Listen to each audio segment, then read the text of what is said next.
ඔහුට වයස අවුරුදු 4ක් යනකම් හරියට කතා කරගන්න බැරි වුණා.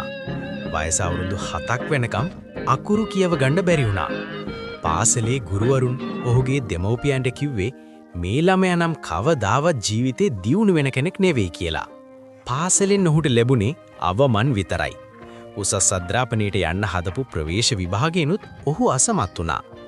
විශ්වවිද්‍යාලයෙන් එළියට ආවට පස්සේ රස්සාවක් හොයාගන්න බැරුව ඔහු මාස ගණනක් දුක් විඳා.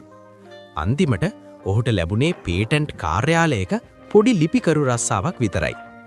නමුත් ලෝකයේ ඔහුව මෝඩයෙක් කියලා ප්‍රතික්ෂේප කරද්දී ඔහු Tamanගේ මනස විශ්වාස කළා. ඒ පොඩි ලිපිකරු කාමරයේ පුටුවට වෙලා පෑනයි කොළයයි අරගෙන ඔහු මුළු විශ්වයම දකින විදිය වෙනස් කළා. පරාජයන් 100 ගණනක් මැදින් ලෝකයේ භෞතික විද්‍යාව උඩු යටිකුරු කරපු સિદ્ધාන්ත ඔහු ගොඩ නැගුවා.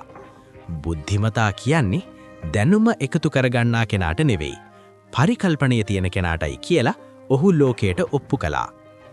එදා සමාජයේ විසින් මන්දබුද්ධිකයෙක්යි හංවඩු ගැසූ. නමුත් අද මුළු ලෝකයම සියවසේ බුද්ධිමතා ලෙස හඳුන්වන ඔහු නමින් ඇල්බර්ට් අයින්ස්ටයින්